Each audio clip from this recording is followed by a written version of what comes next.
할렐루야. 오직 예수 마라나타 성령 충만. 오늘도 하나님의 집에 나와 예배하는 여러분들에게 우리 아버지 하나님의 은혜와 평강이 넘치길 주 예수 그리스도 이름으로 축원합니다. 예수님께서 구속사역을 시작하시기 전에 먼저 예수님의 선구자 세례 요한의 사역이 시작됩니다. 구약의 마지막 선지자 말라기 선지자의 예언 이후 선지자의 예언이 중단된 지 430년 만에 회개하라 천국이 가까웠느니라 하는 세례 요한의 광야의 외침에 예언의 말씀에 굶주렸던 수많은 군중들이 그에게 몰려와서 그의 외침을 들었습니다. 세례 요한은 누구이고 세례 요한의 사역은 어떤 것인지 오늘 본문 말씀을 통해서 우리에게 주시는 하나님의 말씀을 함께 받겠습니다. 첫째, 세례 요한은 예수님의 선구자였습니다.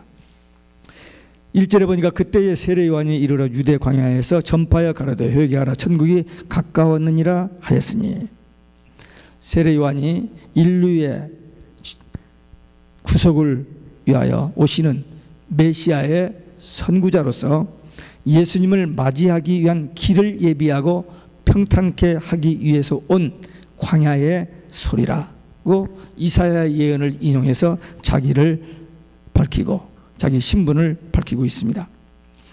세례 요한의 사역은 구약과 신약의 분기점, 그 연결고리, 교량 역할이라고 볼 수 있습니다. 율법에 규정된 그 희생제사로 속죄받는 구약 시대의 그 법은 이제 마감이 되고 영원한 제사장이신 예수 그리스도의 십자가의 보혈로 구속받는 신약 시대의 막을 여는 분기점의 사역이었습니다. 그는 대제사장 아론의 후손이었습니다. 누가복음은 이 세례 요한의 출생을 자세히 소개하고 있습니다. 어떻게 어떤 집안에서 이렇게 출생했는 걸 자세히 설명하고 있는데, 흥미있는 것은 1장 44절에 보면은 그 세례 요한의 어머니 엘리자벳이 임신한 지 한 6개월쯤 되었을 때에 가브리엘 전사가 마리아에게 예수 수태고시를 전했습니다. 그래서 그 소식을 듣고 이제 마리아가 엘리자벳을 방문했을 때에 마리아가 들어오는 그 소리를 듣고 엘리자벳 뱃속에 있는 세례 요한이 기뻐서 뛰놀았다, 그런 말이 있습니다. 그러니까 복중에서 서로 이렇게 인사한 거예요. 서로 만나는 영적인 만남을 이야기하고 있습니다. 그런데 이 마태복음에는요, 이 세례 요한의 출생 이런 과정 이런 것이 전혀 없습니다. 이 두 복음서의 차이가 있는데, 누가복음은 대상이 이방인들에게 쓰여진 복음서이기 때문에 이 과정을 설명할 필요가 있으니까 자세히 설명했는데, 이 마태복음은 유대인들에게 향해 쓰여진 복음이기 때문에 그 과정을 다 알니까 바로 세례 요한의 사역에 대해서 언급하고 있습니다. 이 세례 요한이 이스라엘 백성들을 향해서 그들의 죄를 고발하고 책망하는데 조금도 주저하지 않았습니다. 헤롯 왕의 불법적인 죄를 지적하고 또 그때 당시 날아가는 새도 떨어뜨릴 만한 그런 종교 지도자들의 그 무서운 그들의 권세 앞에 정면으로 도전해서 그들이 자기 앞에 이렇게 나와 오는데 조금도 회개의 기색이 없고 위선과 허식으로, 그리고 자기의 사역을 이제 시비하고 트집 잡으려고 나온 그들을 향해서 독사의 자식들이라고까지 무서운 책망을 했습니다. 사실 그들은 예수님 앞에 와서도 조금도 회개하지 않고 하여튼 사사건건이 시비만 하는 그들, 그러니까 이게 독사의 자식이란 말이 맞아요. 그래서 예수님도 마태복음 23장 23절에 독사의 자식들이라고 합니다.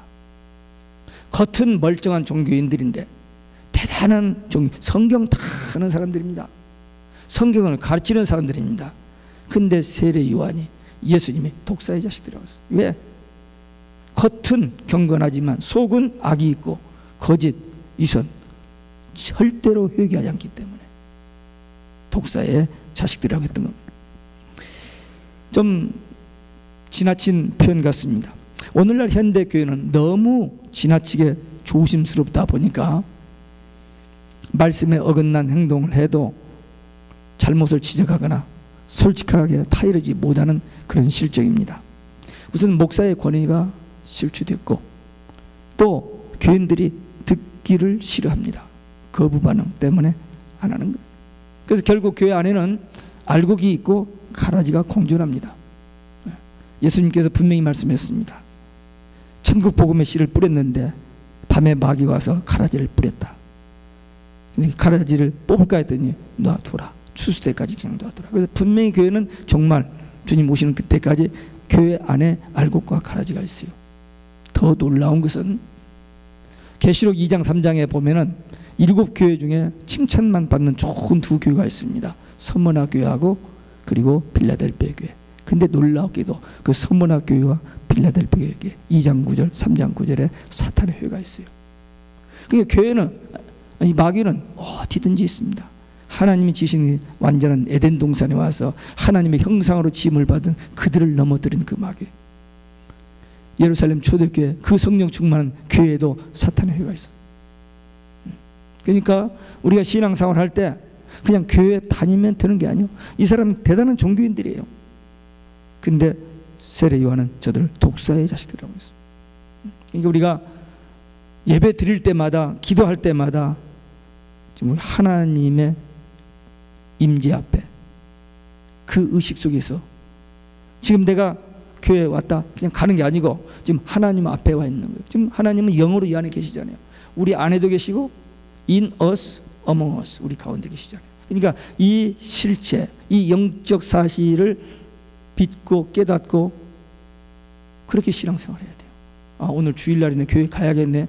안 갈 수는 없고 또 안 가면 또 목사님 전화 오니까 가야. 그게 아니고 한 주일 동안 고달픈 이민생활 여러 가지 어려운 생활했지만 그래도 이 한 시간 하나님 앞에 나와서 하나님 앞에 찬양하고 영광 돌리고 하나님 주시는 위로의 말씀 또 하나님께서 격려하시는 또 주시는 지혜와 믿음 능력 이런 거 사모하는 마음으로 와서 예배를 드려야지. 이 바리새인들 많이 몰려오기는 왔지만은 시비하러 투집 잡으러 온 이 사람들 독사의 자식들이었습니다. 메시아가 오시기 전 엘리야가 먼저 오리라고 한 말라기 4장 5절의 예언의 말씀대로 온 이 세례 요한이 광야에서 이제 천국 복음을 전하는데 약대 털옷을 입고 허리에 가죽띠를 띠었다. 그런데 이 모습은 구약의 엘리야의 모습 그대로입니다. 이 요한은 당시 선풍적인 인기를 모았습니다. 헤로드 왕을 향해서 죄를 지적하고 그 당대의 그 무서운 그 종교 지도들을 향해서도 이렇게 무섭게 책망할 정도로 그런 그 세례 요한. 그런데 이 세례 요한은 철저하게 자신은 낮추고 예수님만을 증거하는 일에 집중합니다. 그 인기를 자기가 차지할 수 있어요. 얼마든지. 근데 절대 그러지 않냐고 모든 관심 사람들을 시선을 예수님께로 향하여서 세상 죄를 지고 가는 하나님의 어린 양을 보라고 사람들의 시선을 자기에게 아니고 예수님께 향하게 했습니다.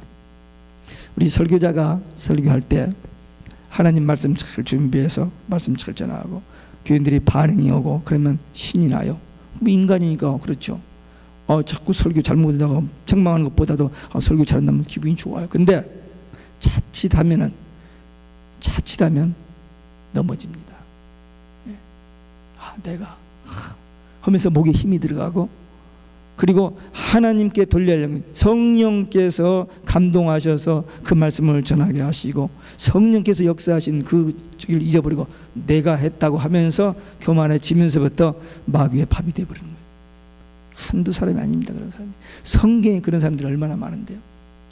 솔로몬 같은 사람은 역사 이래로 전무후무한 지혜와 총명 그리고 부귀영화를 누리는 사람입니다. 뭐가 부족합니까? 딱 하나님께서 한마디 하나님 말씀 믿고 그 말씀대로만 순종하라. 그러면 모든 거 다 누리게 해주시겠다고 했는데 그걸로 쳐버리는 거예요. 그 말씀. 자기 아버지가 그렇게 부탁했고 하나님이 2번이나 나타나서 간곡히 부탁했건만 많은 여인들을 사랑하고 연애에다가 그만 하나님의 말씀을 버려버립니다. 얼마나 불쌍한 인생. 근데 오늘날 현대도 그런 사람들이 많이 있습니다. 일생을 정말 모든 사람들이 부러울 만한 그런 큰 일을 많이 했는데 끝 마무리를 못 짓는 거예요.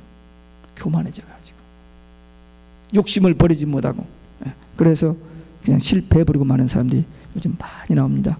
너무너무 안타까운 일입니다. 우리는 절대로 하나님께 돌려질 영광을 가르치는 도둑놈들이 되면 안 돼요. 11조 도둑놈, 하나님께 영광 돌리는 도둑놈 안 돼요. 철저하게 오직 예수 하나님, 그래야만 우리가 변질되지 아니하고 승리하게 됩니다. 세례 요한은 6개월 일했어요. 30년 준비하고 6개월 일했습니다. 많은 일 한 게 아닙니다. 내놓을 것이 아무것도 없어요. 그냥 광야에서 초라하게 그냥 별로 먹지도 못하고 살면서 그냥 회개하라, 천국이 가까웠다, 그말. 그리고 세상 죄를 지가는 하나님의 어린 양 예수 보라, 그 두 마디 하다가 순교했어요. 인간적으로 보면 얼마나 불쌍한지 모릅니다. 집안은 대단히 좋은 집안입니다. 대제사장 아론의 후손이니까. 그러나 그의 라이프는 너무나도 단순하고 보잘것없는 생애로 끝나버린 것 같습니다.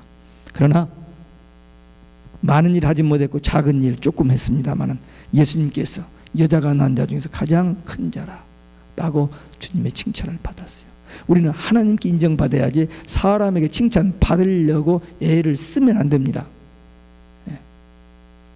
사람들한테 인기 끌려고. 지난번에 누가 뭔 얘기하면서 인기 끌려고 그런 말을 한번 들었는데 빨리 생각이 안 나네요. 인기 끌려고. 우리 집사람이 다리 다쳐서 넘어졌을 때 그때 어떤 분이 인기 끌려고 그랬다 농담을 한번 한 일 했는데, 우리 사람들 인기 끌려고 하면 됩니다.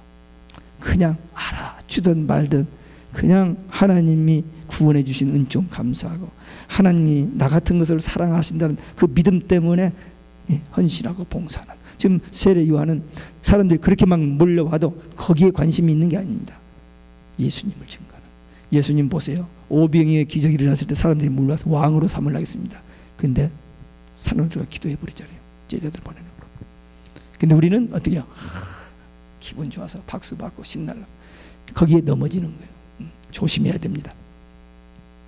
우리 큰일, 많은 일, 성공, 출세 못한다 할지라도 하나님께서 우리 각자에게 주신 지극히 작은 일들이 있어요.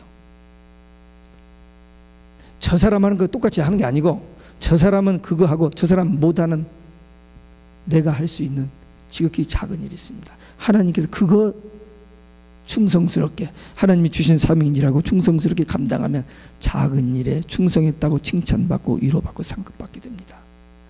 세례 요한은 예수님의 초림을 예배하고 준비했습니다. 우리는 예수님의 재림을 예배하고 준비해야 할 일꾼들입니다. 그래서 어떻게?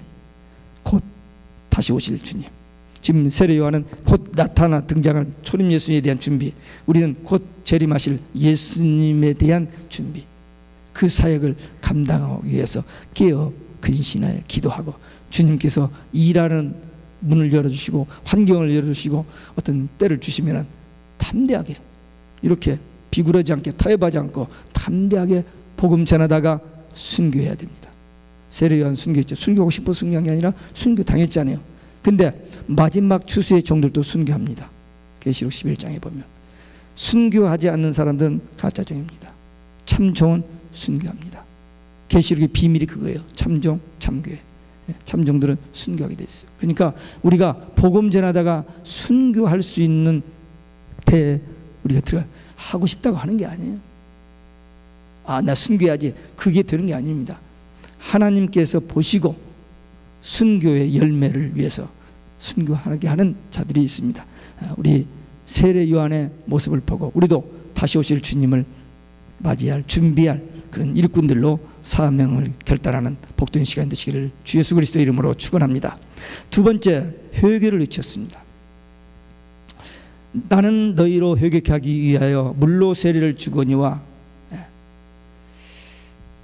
이 메시아의 전령으로 온 세례 요한은 첫 마디가 회개하라 천국이 가까웠느니라. 이것은 바로 이제 곧 시작될 예수 그리스도를 통해서 시작될 하나님의 나라의 도래를 선포하는 일입니다. 세례 요한은 유대 백성들에게 아브라함이 자기 조상이라는 것을 변명하지 말라. 다시 말하면 그걸로 자유하지 말라 그랬습니다. 그것은 구원과 영생을 얻는데 조금 더 도움이 안 된다는 겁니다.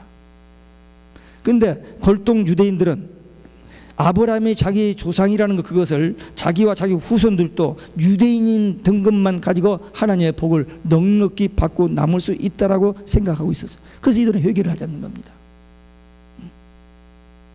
그냥 유대인 등급 그것만으로 모든 복을 다 누렸고, 유대인이 아닌 사람은 다 쓰레기로, 불쏘시기로, 그 교만, 그것이 잘못됐다고 세례 요한이 지적하고 있습니다. 세례 요한도 유대인입니다. 예수님도 유대인이고, 그러나 유대인의 그 사고방식, 틀린 사고방식을 저들에게 지적했을 때 저들은 회개하지 않냐고 받지 않는 겁니다. 세례 요한은 자기는 회개하기 위한 세례를 주는 것으로 자기의 사명을 분명히 선언했습니다. 여기서 세례 요한이 회개란 말을 아무런 설명도 없이 그냥 사용하고 있습니다. 왜? 유대인들은 이미 이 회개란 말을 그 짐승으로 그 제사 드림으로써 회개한 것이 그 몸에 익숙했기 때문에 그냥 받아들이고 이해하고 있었습니다. 이 유대인의 말 중에 회개란 말이 테슈바라는 말은 되돌아간다는 의미입니다. 하나님의 말씀을 떠나고 범죄하고 우상 섬겼던 그 자리에서 하나님께로 돌아오는 것, 그게 회개입니다. 근데 유대인들이 그 일을 많이 반복했어요. 정말 수도 없이 반복했습니다. 또 헬라 말로 회개란 말은 메타노이아인데 마음을 바꾸어 하나님의 뜻, 하나님의 말씀을 받아들이는 것, 그게 회개입니다. 그래서 회개는 신앙의 시작이요 중심입니다. 성경에 보면은 하여튼 복음을 듣고 예수 믿고 회개하고 하나님의 자녀가 돼서 구원받고 영생 얻는 거, 천국 가는 것을 이야기하는데, 이 모든 것이 기본적인 관문이 회개를 통해서만 가능해집니다. 회개해야 하나님과의 관계가 회복되고, 회개해야 이제 하나님의 음성도 듣고 하나님의 자녀도 되는 거지. 회개가 없이는 아무것도 안 돼요. 근데 많은 사람들이 진정한 회개를 하지 아니하고 그냥 뉘우치고 후회하는 것을 회개로 생각하는 사람이 있는데, 회개는 뉘우침과 후회하는 다릅니다. 진정한 회개는 내가 하나님 앞에 범죄했다는 것을 인정해야 돼요. 죄인이라는 것을 인정하고 오직 예수님의 이름으로, 예수님의 보혈의 피로만 용서받을 수 있다는 것을 인정하고 주님을 나의 구주와 주님으로 시인하고 영접하는 것입니다. 이렇게 죄를 회개하고 용서받은 사람들은 같은 장소에서 같은 죄를 짓지 않습니다. 같은 장소에서 같은 죄를 반복하는 것은 아직 진정한 회개가 이루어지지 않았기 때문입니다. 예수 믿고 구원받기 위한 원죄에 대한 회개는 일생의 이례적입니다. 한 번만 하면 돼요. 하여튼 어느 순간인가 어디에선가 정말 예수님 앞에 진정으로 내가 죄인이 있다는 것을 고백하고 예수님을 나의 구주로 영접했으면 that's enough. 그러나 그렇게 본어겐 했음에도 불구하고 날마다 삶의 현장에서 우리가 생각으로 또 입술로 행동으로 죄를 짓습니다. 이건 자범죄라고 하는데, 이것은 그때그때 성령께서 깨우쳐 주셔서 고백만 하면 돼요. 만일 우리가 우리 죄를 자백하면, confess, repent하고 confess는 좀 다릅니다. confess, 고백하면 저는 미쁘시고 의로사 우리 죄를 사하시며 모든 불의에서 우리를 깨끗게 하실 것이요. 이미 원죄는 용서받아, 하나님을 몰랐던, 하나님을 떠나 분리되어 있던 상태에서 그 원죄는 해결받아, 예수님을 영접하는 순간 해결받았지만, 그럼에도 삶의 현장에서 짓는 죄는 그때그때마다 성령께서 깨우쳐 주실 때 그냥 고백하면 I'm sorry, 이렇게 고백하면 용서받는다. 근데 그 회개도 반복되면 안 된다. 물론 연약해서 어느 정도 반복될 수 있지만, 다 알면서 의도적으로 이렇게 그냥 그렇게 반복하는 것은 그건 가짜죠. 진짜가 아닙니다. 하나님 앞에 막힌 것이, 가리워진 것이 없어야 하나님께로부터 용서도 받고 사랑도 받고 하나님 기뻐하시는, 또 하나님이 주시는 축복을 누리며 살 수 있습니다. 지금까지 우리가 신앙생활을 하면서 우리의 생각으로 그리고 입술로, 태도로, 행동으로 남의 마음을 아프게 하거나 또 하나님 앞에 부족하고 실족한 일들은 우리는 철저히 회개해야 됩니다. 원죄 용서 받았음에도 불구하고 회개하지 못한 것들이 남아있는 것들이 있어요. 그런 것들을 기도하면서 토해내야 돼요. 다 토해내야 됩니다. 그리고 자신을 위해서는 그토록 열심히 그냥 끙끙대고 뻘뻘거리고 살면서 주를 위해서는 조금도 꿈쩍도 안 하는 여기 있는 사람들 말고 그런 사람이 있다고 그래요. 그런 사람도 있다고 하는데 그런 사람은 안 돼요. 이웃을 사랑하고 이웃을 섬기고 또 이웃에게 봉사하는 부족했던 거 다 회복되어야 합니다. 또 무엇보다 영적으로 말씀과 기도로 하나님과 깊은 영적인 교제 생활에 들어가지 못하고 그냥 매일 눈앞에 전개된 그 일에만 매여 있었던 우리의 삶에서 조금 정신을 차리고 왜? 때가 때인 만큼 지금 어느 때인지를 분별해야 하거든요. 우리 교인들도 못 알아듣는지 모르겠어요. 제가 그렇게 반복해서 얘기하는데도 그런가 하고 그냥 말아버리는 사람이 있는 것 같아요.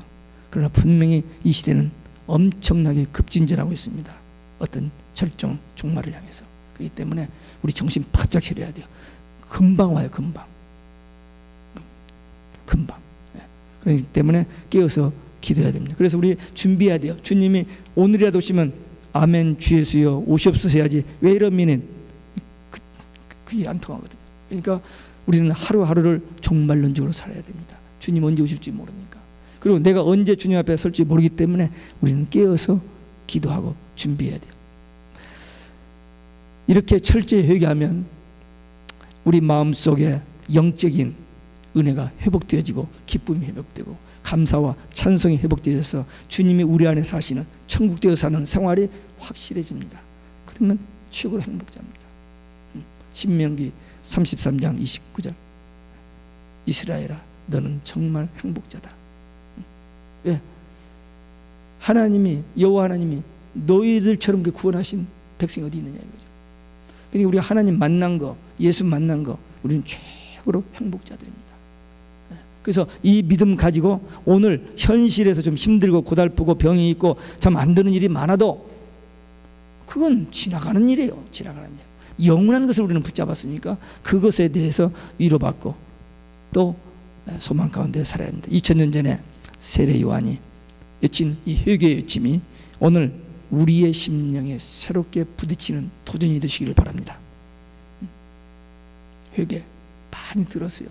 근데 진정한 회개가 이루어지지 않았다면 안 왔는지 우리 자신을 살펴보고 철저히 회개하고 이 시간 하나님 앞에 겸손한 회개의 심정으로 그리고 사죄의 은총에 대한 감격 회복되어져서 이 시간 이후로 정말 마음의 천국 누리며 주님 오시는 그날까지 우리의 모든 것을 들여서 하나님의 나라를 위해서 헌신하는 귀한 믿음의 일꾼들로 든든히 서는 모두 되시기를 주 예수 그리스도 이름으로 축원합니다.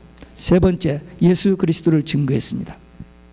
내 뒤에 오시는 이는 나보다 능력이 많으시니 성령과 불로 너에게 세례를 주실 것이요.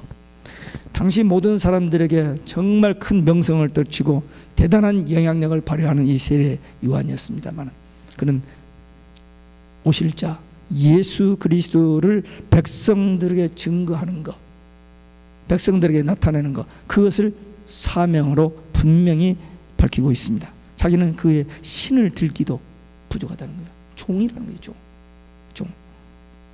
겸손했습니다. 자기는 회개에 위하여 물세례를 주지만 예수님은 성령과 불로 세례를 주실 것이다. 이 물세례 성령 세례 대해서 이 교단적으로 또 그 이해하는 적에 따라서 조금 이렇게 혼선이 있습니다. 물세례 후에 성령 세례를 받는 사람도 있고 동시에 받는 사람도 있고 또 어떤 사람은 그냥 성령 세례만 강조하고 방언을 받아야만 된다고 하는 그런 사람들도 있습니다만 그렇게 양극단의 주장을 피해야 됩니다. 그러나 오늘 우리 말씀을 통해서 요한복음 3장에 보면은 예수님께서 니고데모와 대화 속에서 물과 성령으로 거듭나지 않으면 하나님 나라에 못 간다 그랬거든요. 물과 성령 분명히 두 세례를 예수님께서 구분하셨고 여기 본문에서도 세례 요한이 나는 물로 세례 예수님은 불과 성령으로 세례, 분명히 구분하시죠. 그러니까 물 세례와 성령 세례가 다 필요하고 중요하다. 그러면 이 물 세례와 성령 세례를 어떻게 구분하느냐 이거죠. 물 세례는 이 본문 말씀이면 회개하는 세례입니다. 다시 말하면 복음을 듣고 예수님에 대해서 좀 알고, 아, 내가 죄인이었구나.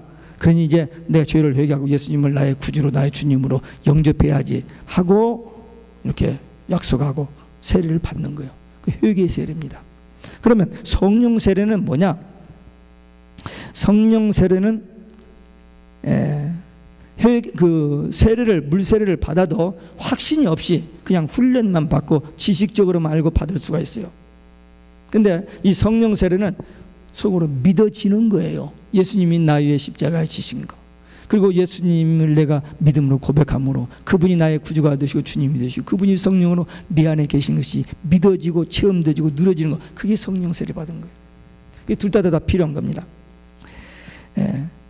물 세례와 성령 세례를 동시에 받을 수도 있고, 물 세례 받고 나중에 성령 세례를 받고, 어떤 사람은 성령 세례를 먼저 받고 물 세례를 나중에 받는 사람도 있어요.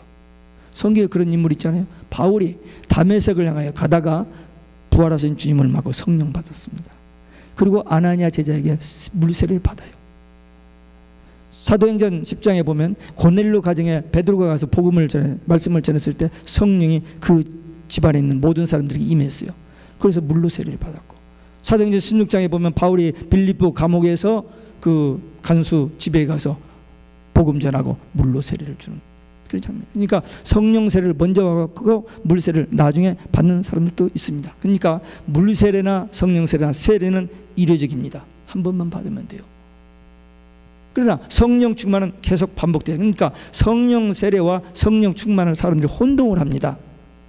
성령 세례는 일회적인 거, 내가 진정으로 죄 용서 받았고 주님이 나의 구주 되심과 내가 주님이 내 안에 계신 이런 거 체험한 그 성령 세례고, 성령 충만은 그 신앙생활이 좀 희미해졌는데 다시 계속 충만해서 그 영적인 감동, 그 구속의 은총에 대한 감격을 살아가는 것은 성령 충만이기 때문에 이건 계속 반복되어야 돼요. 그러니까 이미 성령 세례 받은 자는 다시 성령 세례 달라고 하는 게 아니라 성령 충만함 달라고 기도를 해야 하고, 그런 체험이 없는 사람, 물 세례만 받았고 아직 그 확신이 없는 사람은 말씀과 기도로 이 성령 세례 받고 성령 충만함 받아서 능력 있는 체험적인 신앙생활을 하기를 기도해야 됩니다.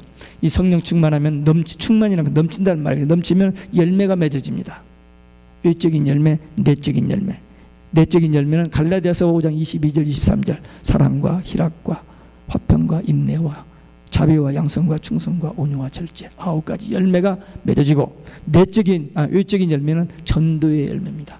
요한복음 15장 8절 전도의 열매. 그래서 우리가 그 열매를 통해서 성령 충만함을 자신도 알고 남도 알 수 있습니다. 무엇보다도 성령 충만하면 바빠집니다. 신방해야지, 기도해야지, 봉사해야지, 바빠져요. 또 기뻐집니다. 뭐 별거 없는데도 기뻐요. 그냥 기뻐요. 성령 충만하면. 그래서 우리 성령 충만하면 사람들이 보고 알아요. 아, 저분 참 은혜가 넘치네. 그러게 그걸 꾸미는 사람도 있긴 있습니다만은, 그러나 안 꾸며도 그게 열매로 알 수 있습니다. 그런데 오늘 세례 요한이 성령과 불로 세례를 준다는 이 말씀 속에 불이란 말이 들어있죠. 물론 불의 그 성령의 뜨거운 불 같은 혀가 갈라지는 이런 의미도 있습니다만, 불세례는 뭐냐? 심판을 의미합니다. 여기 손에 키를 들고 타작마당에 곡식을 떨 때, 추수 때 그런 의미입니다. 그래서 알곡과 가라지를 구분하는 그런 역사가 이 예수님의 복음을 통해서, 또 예수님이 나중에 재림하셔서 심판하실 때 이게 이루어질 것에 대한 예언의 말씀이 이 속에 들어있습니다.